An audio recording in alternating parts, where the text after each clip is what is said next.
I made a video a few days ago regarding the volume of small arms ammo being smuggled at the Mexican border from Mexico to the US. And I want to talk about that for a second, then I want to talk about the particular caliber, because in the last 3 years, there's an average of 9,000 rounds of ammo smuggled into the US that they catch. This year, there's 100,000 rounds.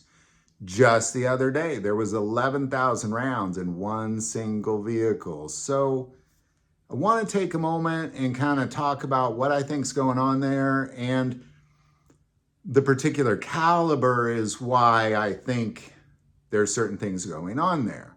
All right. Now, I want to add at this point that 100,000 rounds have been smuggled into the U.S. this year that they've caught. And I believe that the overall reason is that clearly it's not a business. Like it's intended for somebody, because otherwise they just buy it in the U.S. and probably pay a lot less for it than it would cost to smuggle it. So it's definitely not to be sold. It's for a purpose.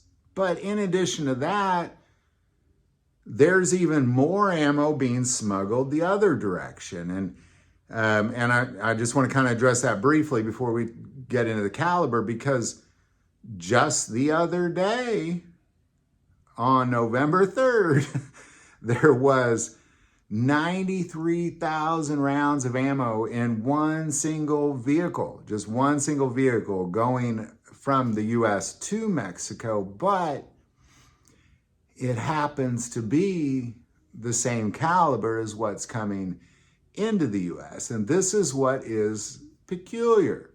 Now, of all that ammo coming into the U.S., a vast majority of it is 7.62 by 39. Now, there's a couple reasons for this. One, it could be that there's a particular group of people that's what they're armed with, that they're armed with weapons like an AK that would take a 7.62 by 39. Now, whether they're groups of people or certain individuals who have requested these or whatever the case may be, there's an unusually large amount of 7.62 by 39 ammo being smuggled into the United States over the Mexican border.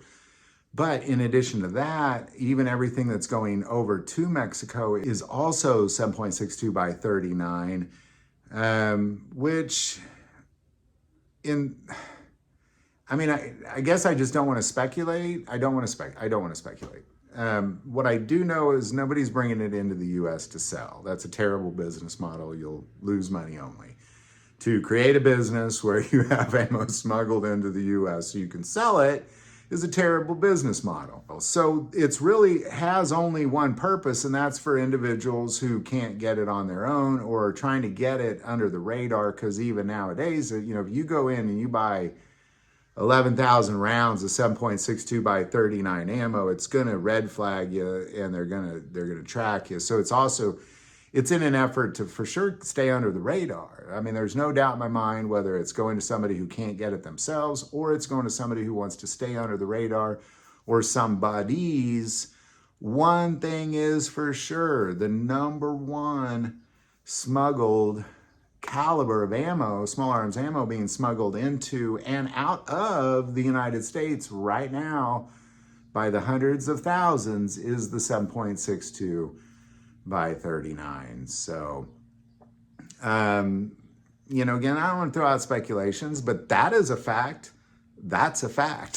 So, any thoughts or insight on any of that? Love to hear your thoughts on this, because I'm not really hearing anybody talk about this. And I think it's very significant.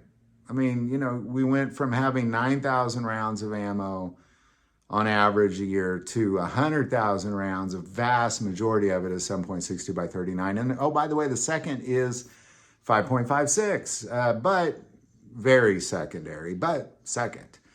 And you're looking at the AK and the AR. And now we got those same rounds, vast majority being 7.62 by 39 going into Mexico.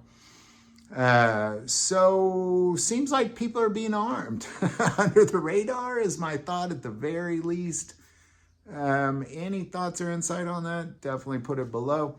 Do want to take a moment and say the most people watch the channel, hey, they're not subscribers. Click that subscribe button. It greatly increases the algorithm and our ability to get these messages out. That link is below. But the most important part of this channel, we take prayer requests. So please don't ever hesitate to send that in. Thank you for watching this episode of God, Family, and Guns. And as always, love God, love your family, and love guns.